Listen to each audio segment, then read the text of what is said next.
Muy buenos días, mis queridos amigos y hermanos que me escuchan nuevamente con ustedes, compartiendo esta maravillosa lección. Y como podemos ver, estamos estudiando nuevamente este trimestre el amor de Dios y su justicia. Y leemos y estudiamos en esta semana la lección número 8, que lleva como título Libre albedrío, amor y providencia divina. Es lo que vamos a estar estudiando, así es que veamos de qué nos está hablando, de ese libre albedrío, de ese amor, de esa providencia divina de Dios para con nosotros, ¿verdad? Y dice allá en el versículo para memorizar, estas cosas les he hablado para que en mí tengan paz. En el mundo tendrán aflicción, pero tengan buen ánimo, yo he vencido al mundo. Qué bonito versículo allí en Juan 16, versículo 33. Providencia es el término utilizado para describir la acción de Dios en el mundo. La forma en que pensamos acerca de la providencia de Dios marca una gran diferencia en cómo nos relacionamos con Él y con los demás, y en cómo pensamos acerca del problema del mal. Los cristianos tienen diversas concepciones acerca de la providencia divina. Algunos creen que Dios ejerce su poder de tal manera que determina que todos los acontecimientos sucedan tal y como suceden, y que incluso decide quién se salvará y quién se perderá. Según este punto de vista, las personas no son libres de elegir otra cosa que no sea lo que Dios decreta. De hecho, quienes creen de esta manera argumentan que incluso los deseos humanos están determinados por Dios. En contraste, la sólida evidencia bíblica muestra que Dios no determina todo lo que sucede, sino que concede a los seres humanos libre albedrío, hasta el punto de que ellos y los ángeles pueden elegir actuar directamente en contra de la voluntad divina. La historia de la caída, del pecado y del mal es una expresión dramática y trágica de los resultados del mal uso del libre albedrío. El plan de salvación fue instituido para remediar la tragedia causada por ello. Y es por eso que seguimos estudiando en esta mañana. La providencia es el término utilizado para describir la acción de Dios en el mundo. Dios tiene providencia para con nosotros hechas, ya preparadas. Y dice, ¿es Dios responsable del dolor, la muerte, la guerra, el hambre? ¿Será que sí? ¿Será que no? ¿Estamos predestinados por Él para cumplir un propósito concreto en esta vida? Si es así, ¿dónde queda nuestro libre albedrío? Si Dios nos dio libertad de elección y lo que ocurre en este mundo no es responsabilidad suya, cabe preguntarnos, ¿quién tiene el control de lo que sucede en este mundo? Y miramos a nuestros alrededores hambres, pestes, enfermedades, guerras, tribulaciones por doquier, nación contra nación. ¿Quién tiene la culpa? Y esta semana estamos estudiando de un Dios que es soberano. Todo lo que sucede es voluntad de Dios. De un Dios todopoderoso. ¿Hay algo imposible para Dios? De un Dios de libertad. ¿Es Dios responsable de nuestros actos? Dios de predestinación. Determina Dios quién se salva o quién se pierde o quién no. Dios victorioso. ¿Tiene Dios el control de este mundo? Esas son preguntas que vamos a ver a lo largo del estudio de esta semana. Dios soberano.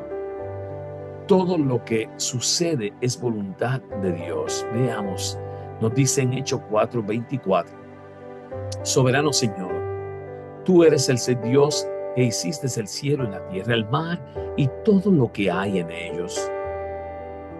Un soberano es un monarca que ejerce o posee la autoridad suprema e independiente. Los soberanos de este mundo, tales como los antiguos reyes absolutistas o los grandes dictadores, hacían cumplir su voluntad en su territorio. Por ser el creador, Dios es el soberano supremo de este mundo, en Hechos 4:24. De ello, podemos deducir que todo lo que ocurre en este mundo es voluntad de Dios. ¿Es cierta esta conclusión? Esa es una pregunta que nos hacemos. El Salmos 81 nos muestra algo asombroso. Si Él es un soberano como tal, Dios está deseando hacer su voluntad en este mundo, pero nosotros no le dejamos. Miren lo que dice en Salmos 81, 10 al 16. Yo soy Jehová tu Dios, que te hice subir de la tierra de Egipto. Abre tu boca y yo la llenaré. Pero mi pueblo no oyó mi voz, e Israel no me quiso a mí. Los dejé por tanto a la dureza de su corazón, caminaron en sus propios consejos. Oh, si me hubieran oído mi pueblo, si en mis caminos hubiera andado Israel. En un momento habría yo derribado a sus enemigos y vuelto mi mano contra sus adversarios. Los que me aborrecen a Jehová se le habrían sometido, y el tiempo de ellos sería para siempre. Les sustentaría a Dios con lo mejor del trigo, y con miel de la peña les saciaría. Increíble, mis queridos. Un Dios que quería hacerlo todo por el pueblo, y un pueblo que no quería nada que ver con Dios. Dios quiere que tengamos paz y descanso, pero nosotros escogemos otros caminos. Allí en Isaías 30, 15, 16, Isaías 66, 4.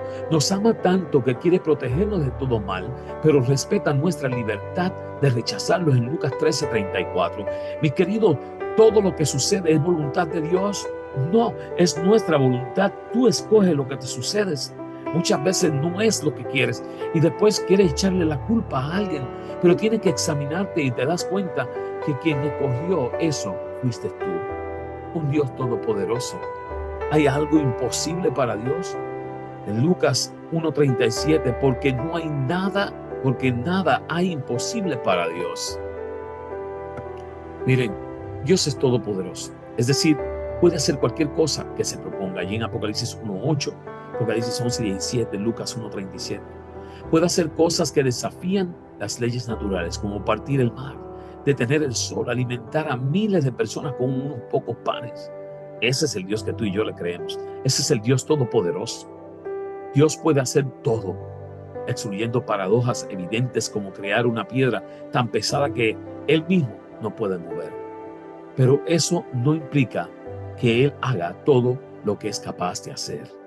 La Biblia presenta varias acciones imposibles para Dios, y entre esas acciones imposibles para Dios, porque son contrarias a Él, su propio carácter, es negarse a sí mismo, como en 2 Timoteo 2:13. Es mentir, como en Hebreos 6:18 y Tito 1:2. O ser tentado por el mal, como en Santiago 1:13. Dios no podía librar a Jesús de la cruz, al mismo tiempo redimirnos del pecado. Por eso eligió hacer lo más beneficioso para nosotros en Mateo 26:39. Dios puede salvarnos a todos, pero no quiere obligarnos a ser salvos.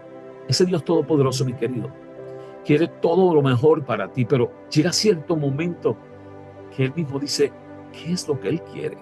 Que haga lo que Él verdaderamente quiere, porque para Dios no hay nada imposible, mi querido, pero lamentablemente tú y yo tenemos que escoger qué es lo que queremos.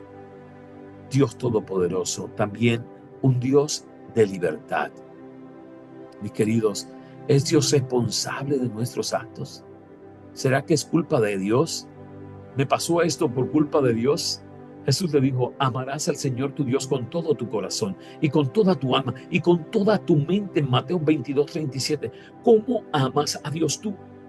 Dios nos pide que le amemos a Él y que amemos también a los demás, porque haciendo esto guardaremos la ley y evitamos el pecado. Allá en Mateo 22:37, 40, Romanos 13:8 al 10, Primera de Juan 3:4. Si todos amásemos como Dios desea que amemos, dejaríamos de sufrir mucho de las terribles consecuencias del pecado.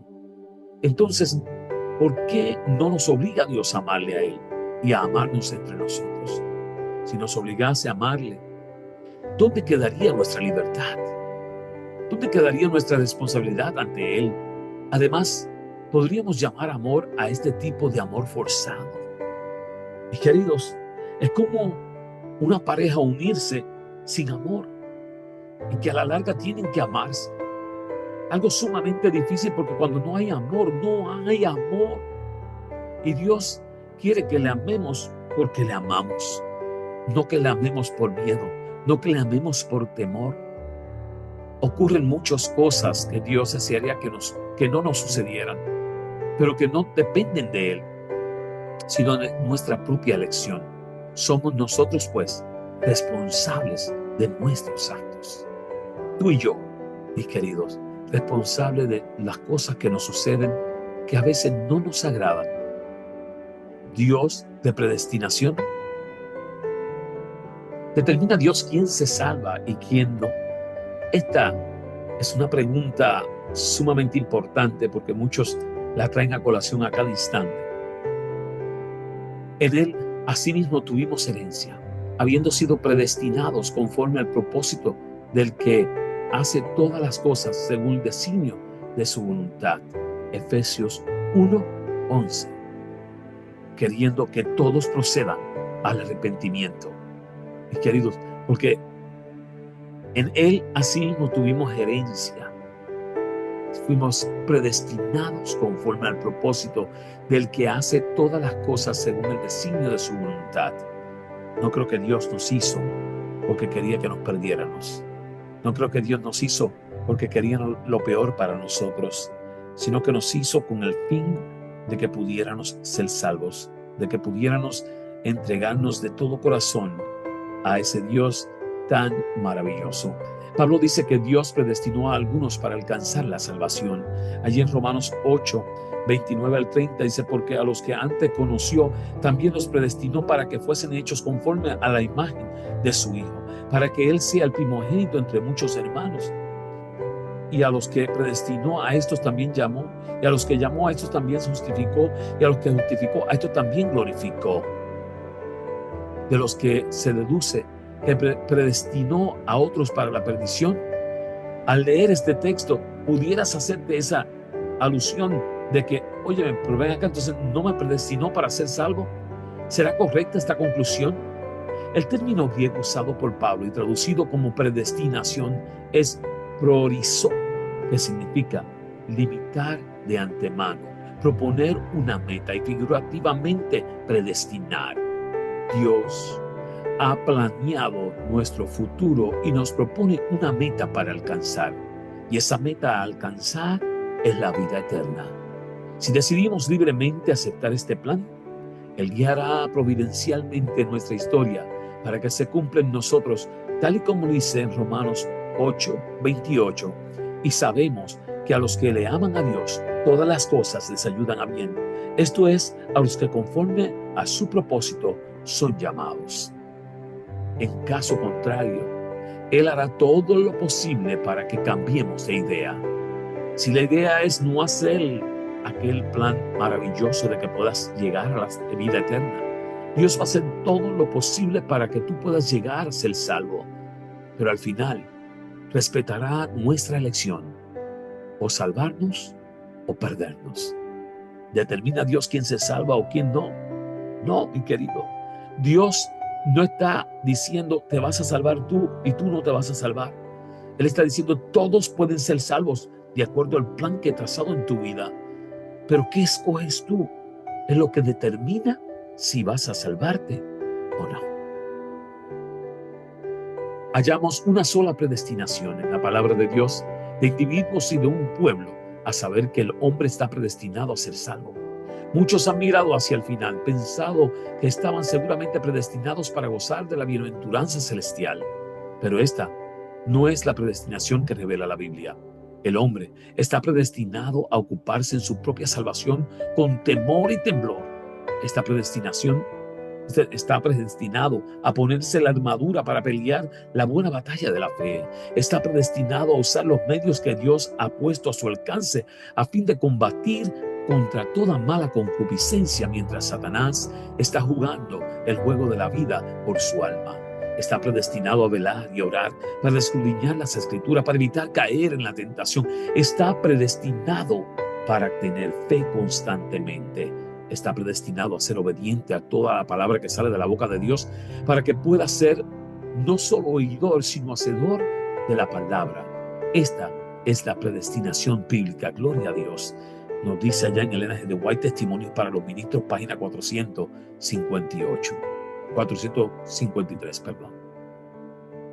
Dios victorioso. Vamos a ver quién es ese Dios victorioso. Veamos un poquito. ¿Tiene Dios el control de este mundo? Esa es una pregunta que nos hacemos a diario, a minuto, a cada instante, cuando vemos todas las cosas que suceden en este mundo. Vamos a ver qué nos dice. Estas cosas os he hablado para que de mí tengáis paz. En el mundo tendréis aflicción, pero confiad, yo he vencido al mundo. Juan 16:33 era nuestro versículo para memorizar. Si todo ocurriera según la voluntad ideal de Dios, nunca habría existido el mal, sino solo la dicha, el amor y la armonía perfectos. Para que este plan sea efectivo, todos los seres creados deben aceptar libremente que la voluntad de Dios es perfecta y buena. Tras la terrible experiencia del pecado, la humanidad cumplirá el propósito divino porque Jesucristo ha vencido para darnos la oportunidad de cumplir el propósito de Dios en Apocalipsis 5:5. Pero mientras no llega a ese momento, podemos preguntarnos, ¿controla Dios este mundo? Aunque Dios controla este mundo y actúa y dirige la historia para llegar al fin que Él desea, hasta cierto punto permite que Satanás tome el control de ciertas situaciones. Por eso nos advirtió, en el mundo tendréis aflicciones, pero confiad, yo he vencido al mundo. ¿Tiene Dios el control de este mundo? Hasta cierto punto sí, y también permite que Satanás tome el control de ciertas situaciones. Así es que tenemos que confiar en Dios, porque Él ha vencido al mundo. En Consejos sobre Mayordomía Cristiana, página 143 del Linaje de White, el Señor no obligará a los hombres a obrar con justicia, a amar la misericordia y a andar humildemente delante de Dios. Pone el bien y el mal ante los instrumentos humanos y establece claramente cuál será el resultado de seguir el uno o el otro. Cristo nos invita diciendo, sígueme, pero nunca se nos fuerza a seguir en pos de sus pisadas. Si no andamos en sus pisadas es porque esto constituyó el resultado de una elección deliberada. A medida que contemplamos la vida y el carácter de Cristo, surgen en nosotros fuertes deseos de ser como Él en nuestro carácter y proseguimos en conocer al Señor y en saber que como el alba está dispuesta su salida, entonces comenzamos a comprender que la senda de los justos es como la luz de la aurora, que va a un aumento hasta el que el día es perfecto, allá en Proverbios 4:18. El plan de nuestra redención no fue una reflexión ulterior, formulada después de la caída de Adán. Fue una revelación del ministerio que por tiempos eternos fue guardado en silencio. En Romanos 16:25 fue una manifestación de los principios que desde edades eternas habían sido el fundamento del trono de Dios. Desde el principio, Dios y Cristo sabían de la apostasía de Satanás y de la caída del hombre seducido por el apóstata. Dios no ordenó que el pecado existiese, sino que previó su existencia e hizo provisiones para hacer frente a la terrible emergencia. Y tan grande fue su amor por el mundo que se comprometió a dar a su Hijo unigénito para que todo aquel que en él crea no se pierda, mas tenga vida eterna. En Juan 3:16, y esto lo encontramos en el Deseado de toda la gente, páginas 13 y 14. Y mis queridos, qué Dios maravilloso. Un Dios que nos permite libre albedrío, un Dios que nos ama y que hay una providencia divina preparada y trazada para ti, para mí, para poder obtener vida eterna. ¿Estás listo para ello? ¿Estás preparado para recibirle, para tomar decisiones que glorifiquen a Dios? Oramos. Amante Padre, que habitas en las alturas de los cielos, te damos gracias. Te pedimos perdón por nuestros pecados. A minuto, a cada instante, fallamos. No sabemos qué estamos haciendo. Te pedimos que puedas perdonarnos. Nos ayudes a mirar la cruz, a mirarte a ti, volver a reflejar en lo que tú has hecho en nuestras vidas, comprometernos contigo y hacer tu voluntad y dejar que tu providencia divina pueda ser nuestro guía para alcanzar vida eterna. Quédate con nosotros, Jesús. Te lo pedimos en tu nombre. Amén. Mis queridos, como todas las semanas, les recalco que me pueden buscar en las siguientes plataformas.